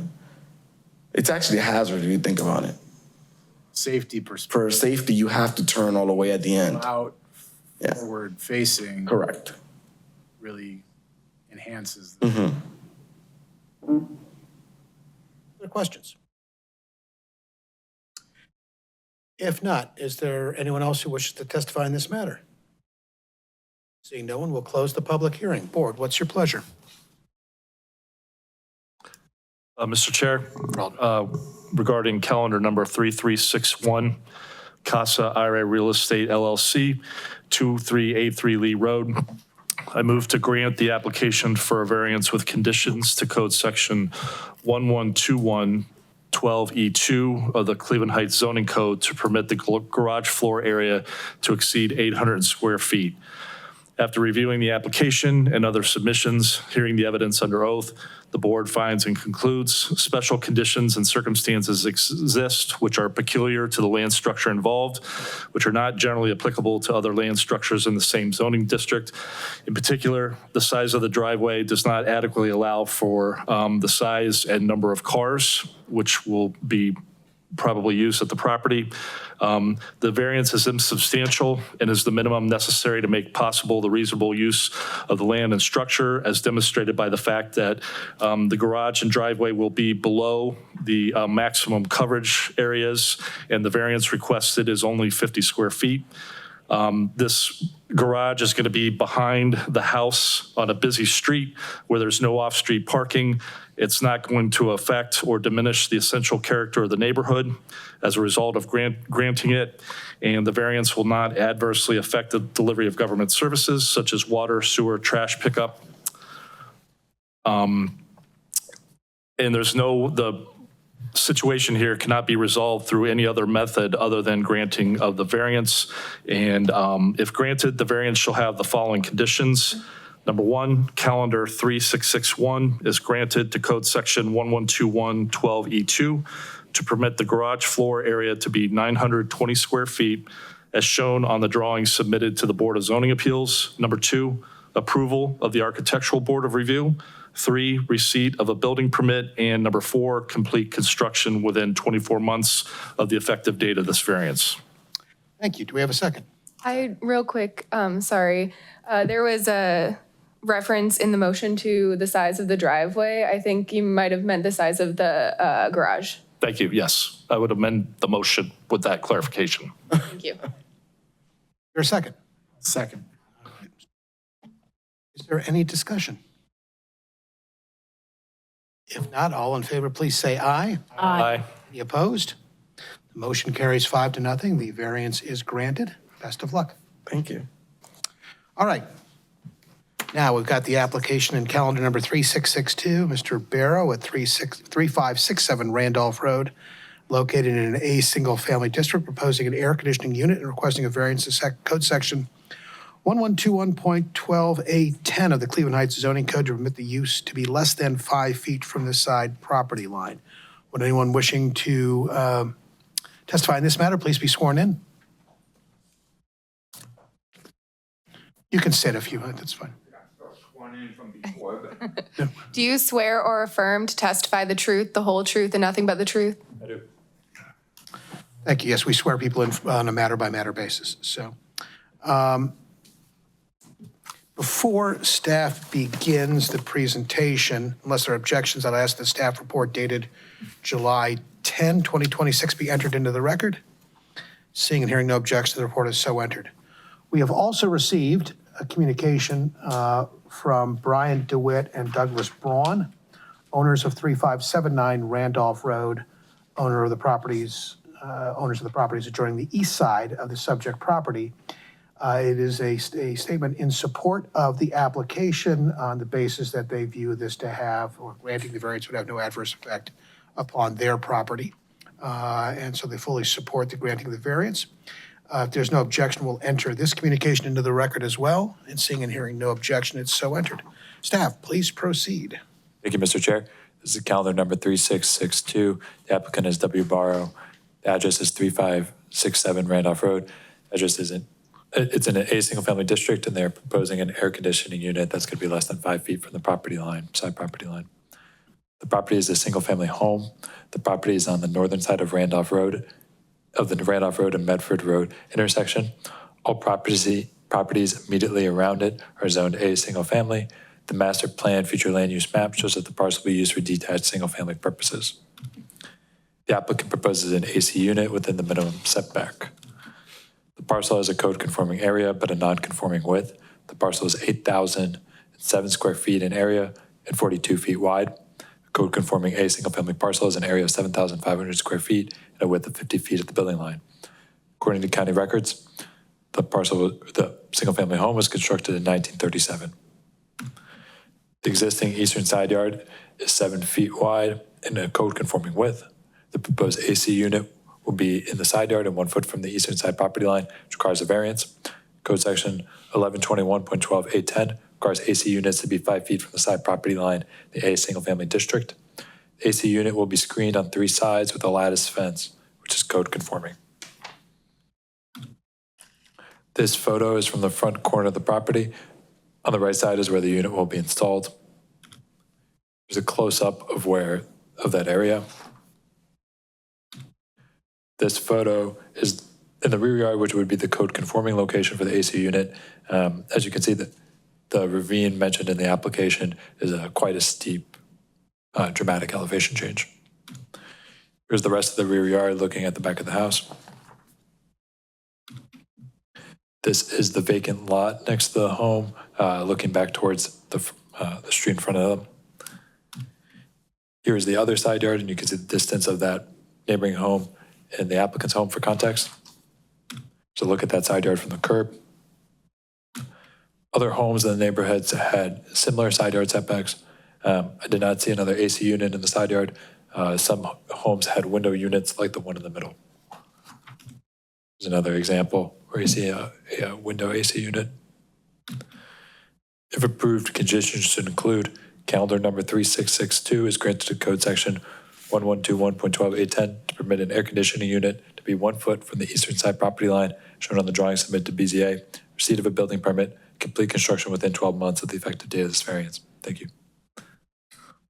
Thank you. Other than to note that this seems to be meteorologically well-timed, are there any questions of staff? Mr. Chair? Yes. From what you were saying, the lot next door to where the air condition is a vacant lot, is that correct? That is correct. Okay, is that a buildable lot? Is that something that somebody could potentially build on in the future? All lots are buildable. It does seem to have a non-conforming width like the other lots in this district. Okay, so but there's like a house, there's a vacant lot in between this house and the one next. Correct. Okay. If you could show me the picture again, I may have missed it while you were.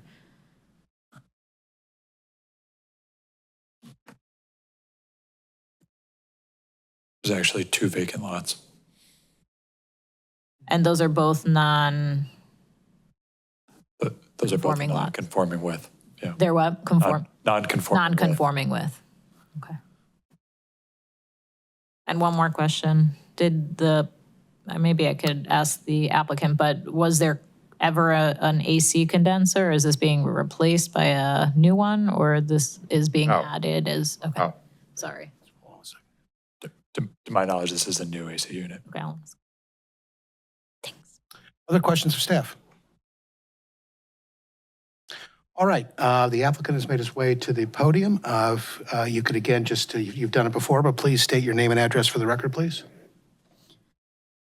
William Barrow, 3567 Randolph. I've lived there for 26 years with my wife, Charlotte. Let me ask a question first. Was an application submitted in support of the request for the variance?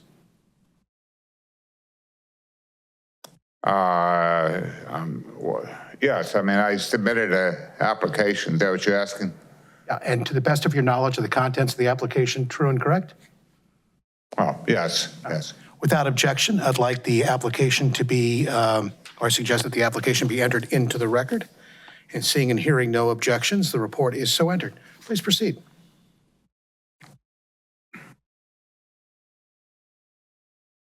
Okay, thank you. By the way, I am very hard of hearing. I'm sorry. And this is a captioning device. Okay. So I'm not following a baseball game or something like. They scored. No. Yes, my wife and I moved into this house 26 years ago. We love it. And it had a whole house fan up at the top of that side of the house where we're planning to put the air conditioner. And that expired and can't be replaced, apparently, according to everybody we've talked to. So today is a good indication of why we want an air conditioner. I don't think anybody's probably debating that point. We are 80 and trying to age in place, so we're just looking for creative ways to keep it going. We chose that side of the house because it's the most feasible.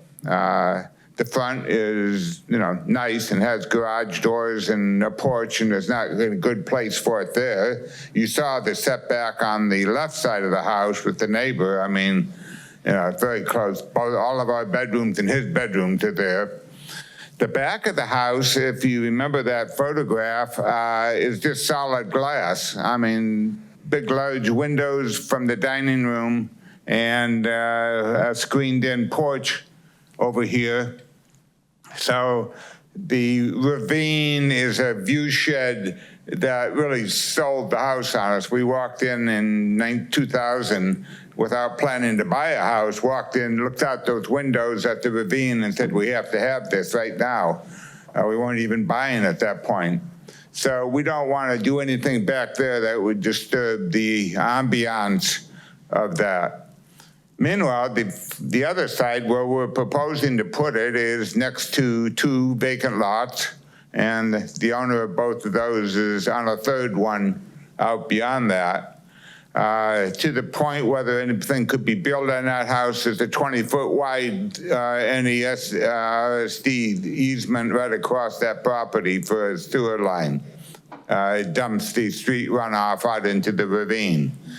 So it's a permanent ravine easement. It's been there since 1954, and it pretty much kills anybody building at least anywhere close to us. And I'm not sure with that off the books there'd be anything left over between it and the house, the next house down. So I think we're proposing very modest way to improve the house and our lifestyle, and I don't see that it's probably interfering with anything aesthetically, functionally, or otherwise. So I pray that you allow us to do that. Thank you. Board, any questions for the applicant? Mr. Chair? Ms. Wolf. When you had the HVAC company come out, did they indicate that that would be the easiest place to put the compressor? Yes, I mean. Based on where your current system is located? Oh, well, Well, yes,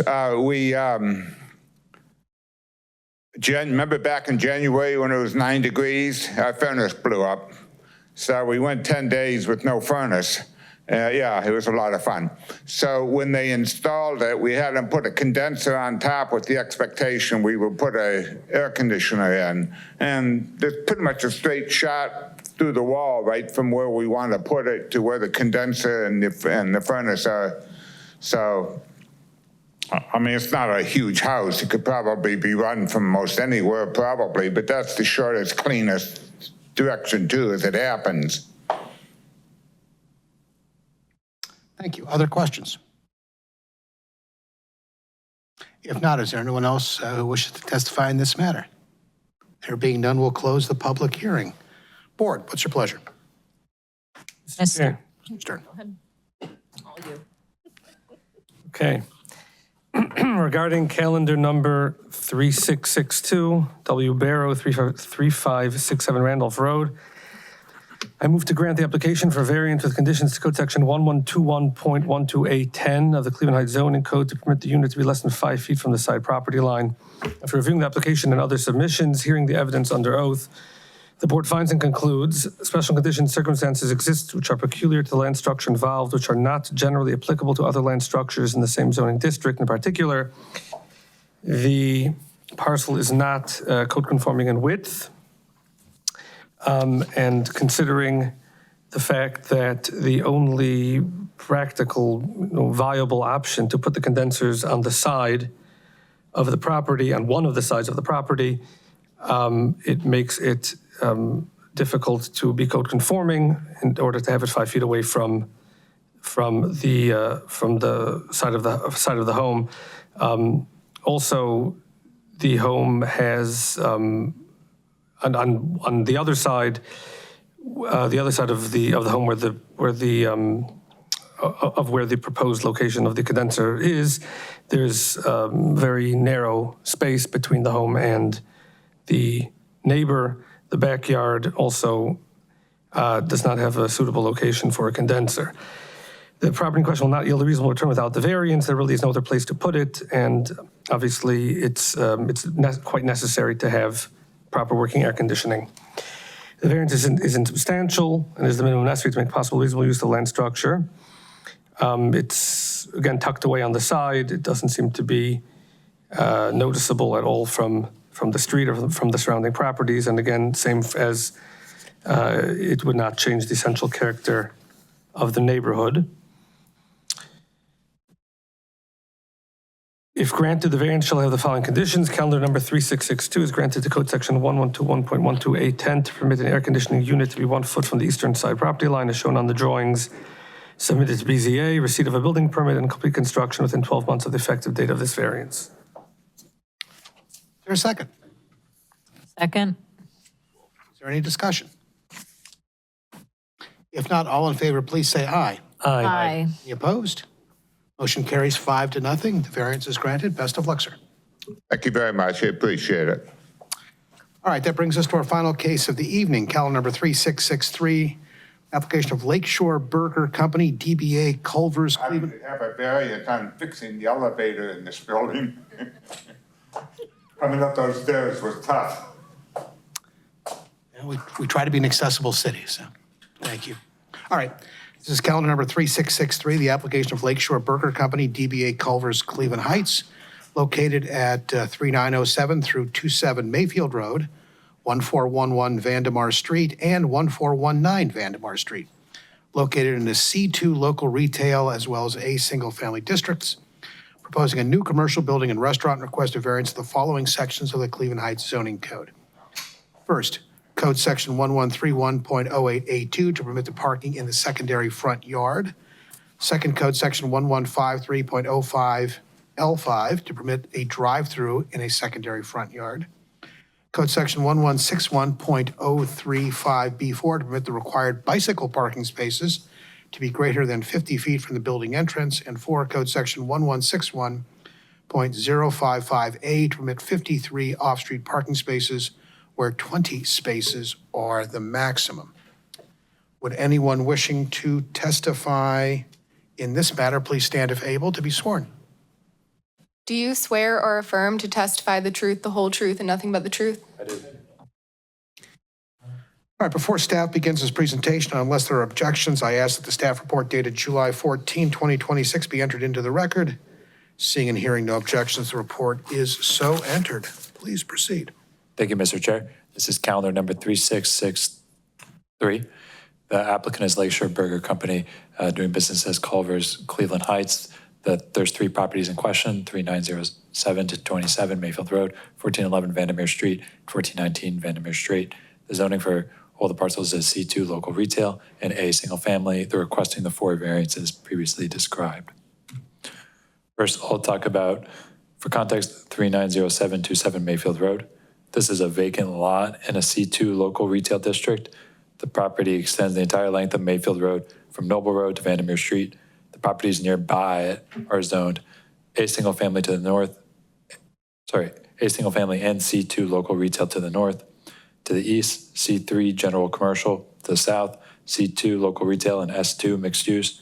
And to the west, A single family. The master plan future land use map shows that this parcel will be used for mixed use commercial and retail purposes. Now 1411 and 1419 Vandermeer Street are single family homes in an A single family district. The properties are between Mayfield Road and Glenwood Road and adjacent to 3907 to 27 Mayfield Road. Properties in east and south of 1411 Vandermeer Street, 1419 Vandermeer Street are zoned C2 local retail. All other properties immediately around them are zoned A single family.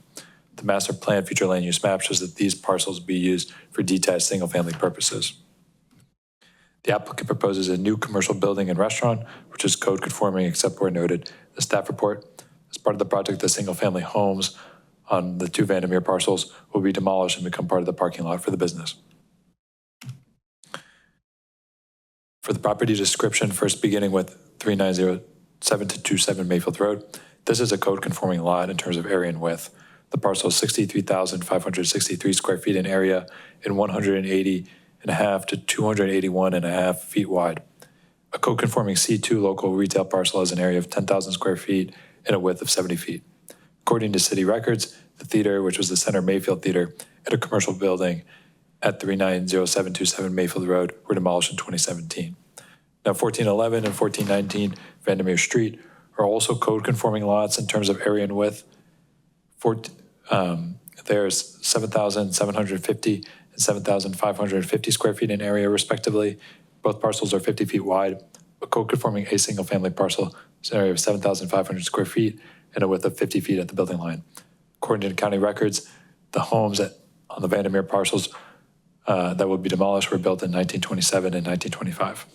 I just want to note our recommendation is that all 3 parcels are joined, which requires approval of the Planning Commission.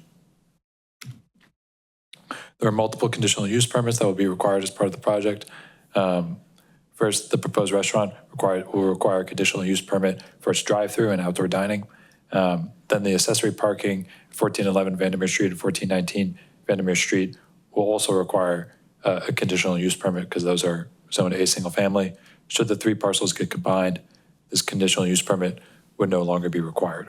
In the end, we recommended that, again, the joining of the 3 parcels as a condition of approval in case that does not occur.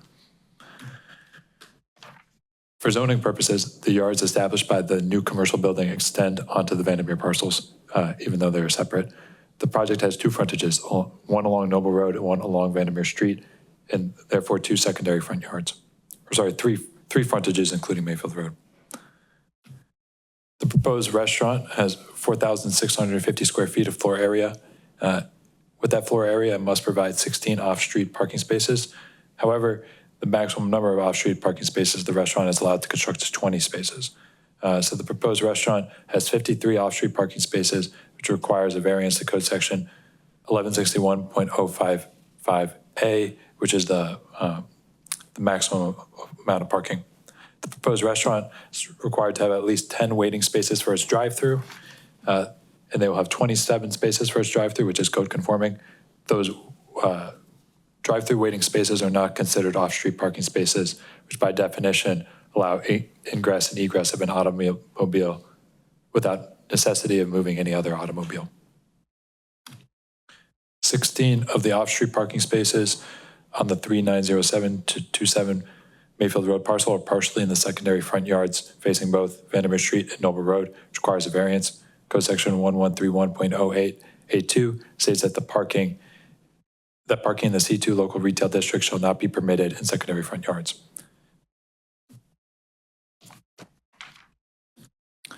The drive-through for the proposed restaurant is located in the secondary front yard facing Noble Road, which requires a variance. Code section 1153.05L5 states that drive-through facilities shall only be permitted in the rear or side yard.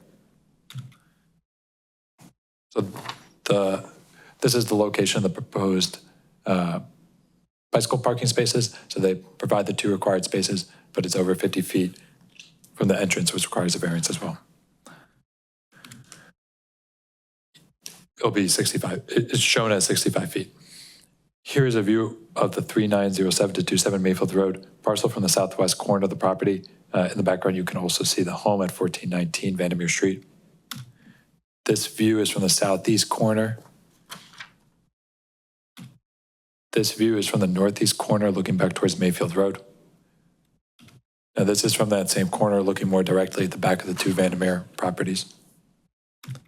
These are the 2 homes that will be demolished on Vandermeer Street. In the neighborhood, there is variability in the parking. Some of the neighboring properties have their own dedicated off-street parking, like at AutoZone across the street or this office building next to the applicant. Other properties share parking for multiple businesses.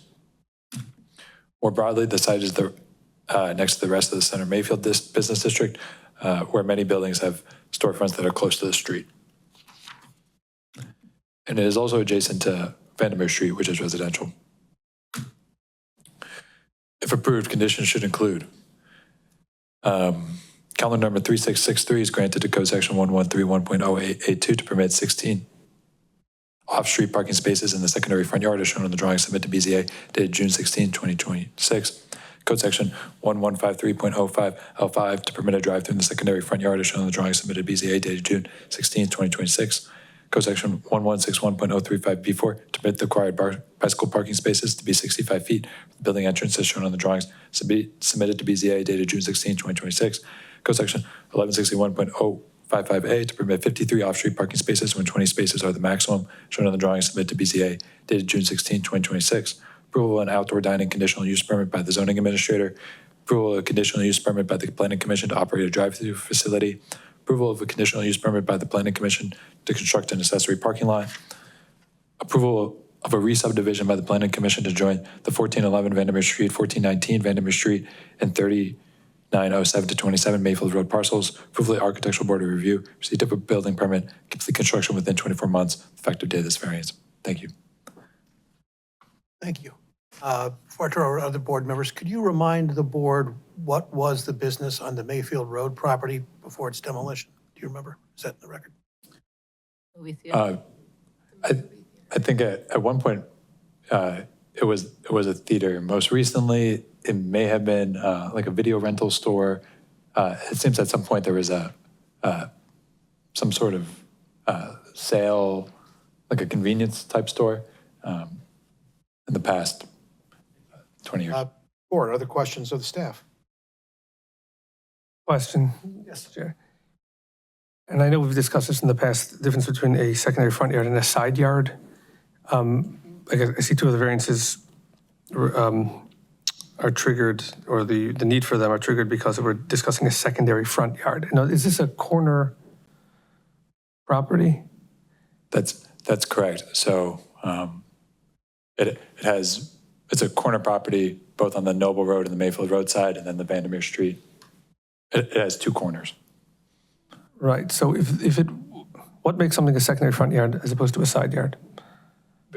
Because it's a corner property. And so if it weren't and were a side yard, would a variance be necessary?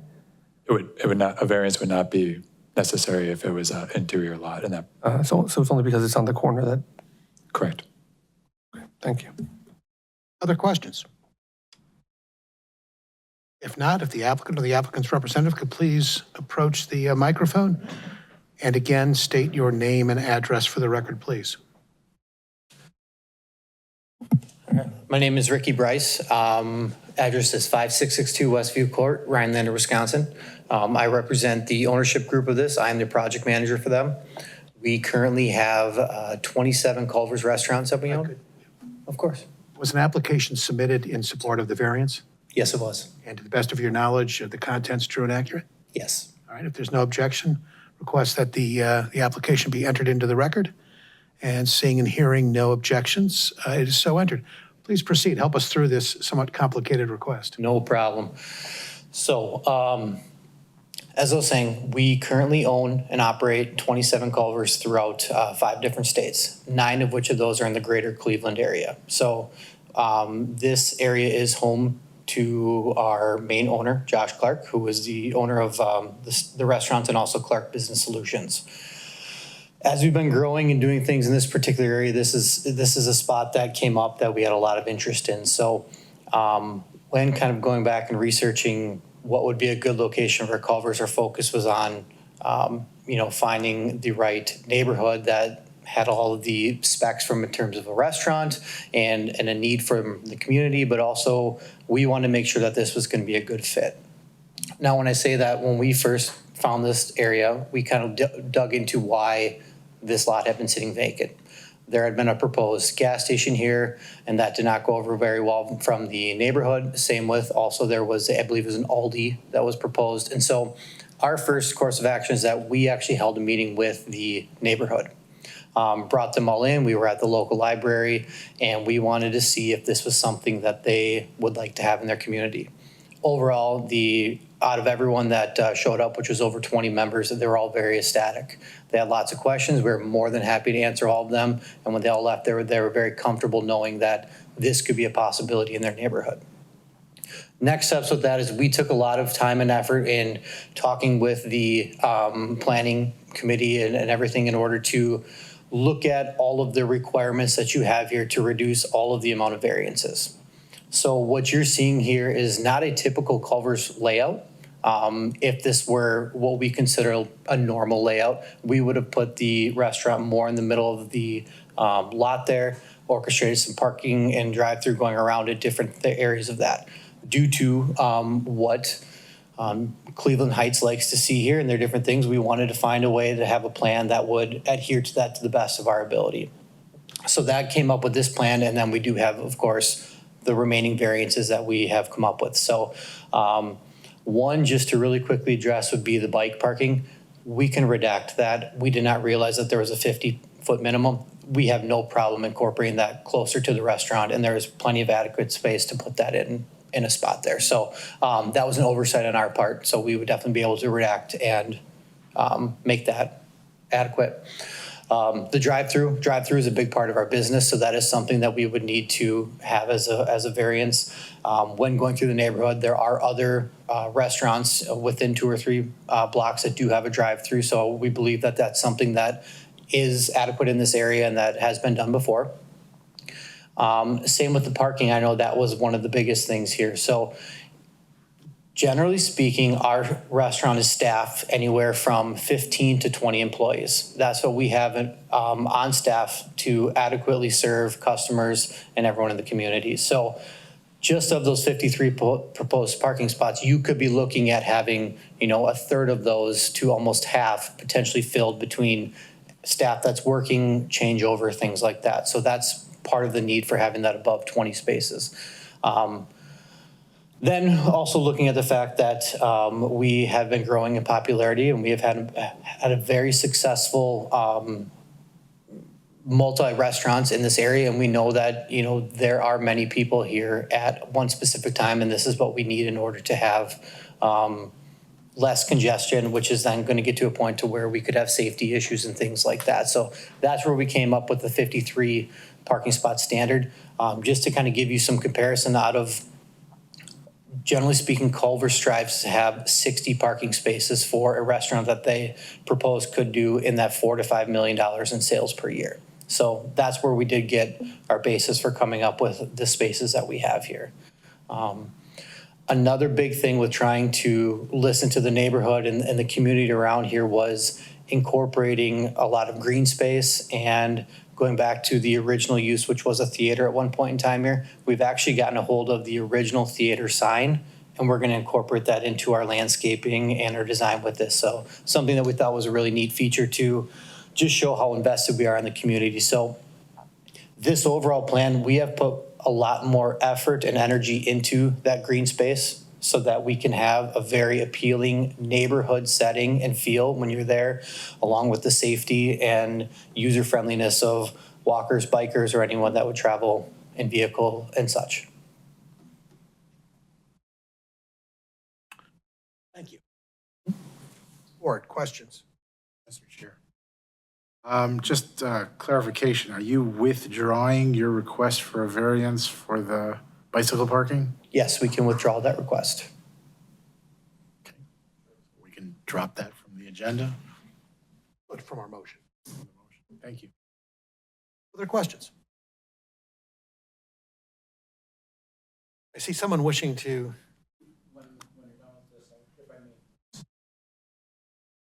Please do. Can state your name and address for the record, please. My name is Chris McGuire with McCann Building Corporation. The address is 1209 Joseph Street, Dodgeville, Wisconsin. Okay. A little bit of background on it. We're set up and we work in 23 states with Culver's. Currently, we're set up for 30 states. We've completed over 250 new locations, over 300 remodels, and over 100 double drive-throughs being added to the existing Culver's. I wanted to thank the city staff, very professional. I work nearly coast to coast, and they've done a very good job with this. And I appreciate that the way that they have explained the variances as well as the supporting information for it. The one thing that I was, and forgive me, we learned when we were coming here that the civil engineer from Kimley Horn was not available to be with us this evening due to some unforeseen circumstances. So I'm flying a little bit blind. Okay. With respect to the approval of a re-subdivision of the Planning Commission of the residential lots, Xavier, could you help me understand? I was trying to figure out why we would go through that process, as we would not typically, but I also heard you state that it may alleviate a conditional use. Did I understand you correctly? Please. Yeah, so that is correct. I think from my conversations with the civil engineer on the project, Kevin Culp, there's been some interest in joining the two Vandermeer parcels. So from our perspective, we feel that joining all three parcels will be the best, because leaving those two Vandermeer parcels as separate residential, if they were to be developed as something different in the future, that could create a potential nonconformity on your parking lot that would remain. There'd be a buffer yard that'd be missing. So since we're considering the site in its entirety, that's why staff thinks it's best to join the three parcels. And if that is done, that condition of the variance would be null. Okay, understood. In timing, in order to accomplish getting through rezoning that. So just re-subdivision, excuse me, I stated that incorrectly. Yeah, just to clarify, it wouldn't be a rezoning, it'd just be joining the parcels, and that can be done at Planning Commission with the approval of your other okay, understood. Other conditional use permits. Thank you, and I appreciate the explanation, because I just didn't want to get into another 6-month process as we're going through this. Okay, thank you. And each of the other things that I had were addressed, so thank you for your time. Thank you. Board, other questions? Chair. This question is probably better directed at staff. Just considering the 53 off-street parking spaces when 20 spaces are the maximum. Bit of a unique circumstance. We're used to seeing somebody asking for fewer parking spaces, not more parking spaces. What is the intention, and I don't know if you can answer this, of limiting the amount of parking in a C2 retail zone where parking is at a premium? Yeah, that's a great question. I think in other aspects of our code, Cleveland Heights, we try to preserve our green space. So that's an effort, to preserve green space primarily. Even in a retail, this is a commercial district. I don't think we anticipate having much green space in a commercial district. Point taken. Thank you. Other questions? Mr. Chair, Ms. Wolf? if I may ask the applicant, so the restaurant itself, does it have seating for, and approximately seating for how many? So on this particular model, this is what's called a Metro M. The seating inside is for 108 is what it is, the capacity. And then you can see the patio outside, roughly speaking, 30 more if that were to be full. So it's safe to say that the 53 spots would be necessary to utilize the restaurant to its capacity? That is correct. Thank you. Another thing with the parking spaces is due to the increased popularity of takeout, like a DoorDash type feature. We do put adequate spaces there that incorporate that as well. So that's becoming a large part of many restaurant businesses now, to have parking for those people coming in and out for delivery. Thank you. Other questions? Mr. Chair. How do you anticipate, if at all, any impact this will have on traffic patterns around this area? Sure. So what we did, and we focused on making sure that we limited so that we did not have anything going out onto Vandemar Street. So we wanted to preserve the rights of the neighborhood there, and that was one thing that they expressed. So we knew that that was not going to be somewhere that we wanted to direct our traffic. By going on opposite corners, by having the right in, right out on Mayfield, and then also having the access on Noble, that creates 2 points of entrance and exit for anyone coming in or out of the building, and also making sure that we had a fluid system with this parking lot, not only from a drive-through, but also from just a regular parking standpoint. It gives the customer options so that we don't foresee there being any issues or backups in traffic because of that. Okay, thank you. Any other questions? If not, board, your pleasure. Thank you very much.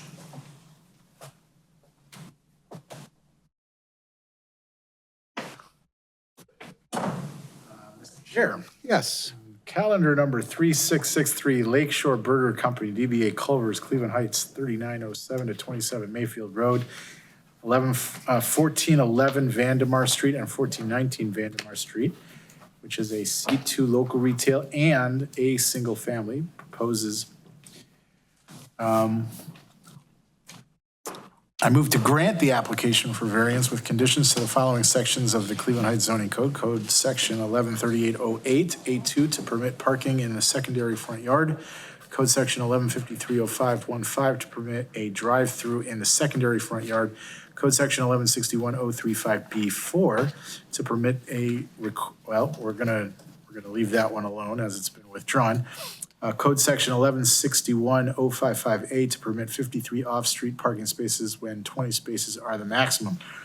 After reviewing the application and other submissions, hearing the evidence under oath, I find and conclude that special conditions and circumstances exist at this property which create a practical difficulty, and therefore the variances are warranted. Number one, two of the variances, the permit parking in the secondary front yard and the drive-through in the secondary front yard, are caused by the fact that this is a unique property in that it is a double corner lot creating two secondary front yards. Had these been typical front yards or non-front yards, the variance, as I understand it, would not be necessary. And therefore, the variance is insubstantial in that a property similarly situated but without the double corner would not require these variances. So no special benefit is being conferred on the applicant. Furthermore, the request for a variance of 53 off-street parking spaces when 20 spaces are the maximum is the minimum amount required in order to accommodate the applicant's plan for the restaurant with its capacity of seating and anticipated delivery services, which will be appearing at the location frequently. The variance is insubstantial, as I indicated. The essential character of the neighborhood, which is a typical retail zone, the bordering properties on either side of the applicant's property are commercial type properties, so the essential character of the neighborhood would be only enhanced by the addition of the applicant's project. The variance would not adversely affect the delivery of government services. There's been no showing that such an adverse effect would occur by the reason of creating this restaurant there. And the conditions and circumstances exist that are not the result of the actions of the applicant. Currently, the property is a vacant lot being developed into a retail space in order to enhance the neighborhood. And the fact that it is a double corner lot is not the result of any action by the applicant. Furthermore, the spirit and intent behind the zoning code is being met here, as this is a retail area, and therefore we encourage the development of retail spaces.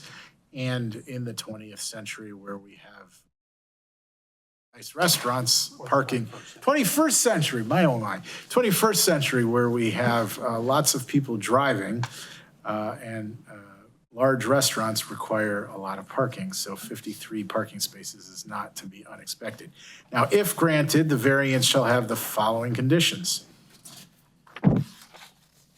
Why do I feel like I'm missing a few? Oh, there they are. They're on the next page. Number one, calendar number 3663 is granted to A, code section 113108A2 to permit 16 off-street parking spaces to the secondary front yard as shown in the drawing submitted to BZA dated June 16, 2026. Code section 11530515 to permit a drive-through in the secondary front yard as shown in the drawing submitted to BZA dated June 16, 2026. D to code section 11610558 to permit 53 off-street parking spaces when 20 spaces are the maximum as shown on the drawing submitted to BZA dated June 16, 2026. 2, the approval of an outdoor dining conditional use permit by the zoning administrator, approval of the conditional use permit by the planning commissioner to operate a drive-through facility. 4, approval of the conditional use permit by the planning commissioner to construct an accessory parking lot. 5, approval of the re-subdivision of the planning commission to join 1411 Vandermeer Street and 1419 Vandermeer Street and 3907 to 27 Mayfield Road parcels. 6, approval of the architectural board of review. 7, receipt of the building permit. And 8, complete construction within 24 months of the effective date of this variance. Thank you. Is there a second? Second. Is there any discussion? If not, all in favor, please say aye. Aye. Any opposed? Motion carries. And the variances are granted. Best of luck. We look forward to the project.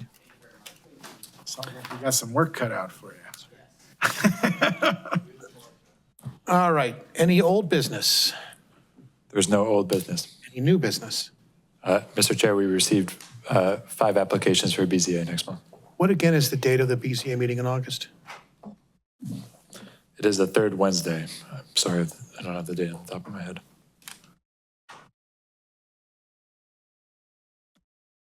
August 19th.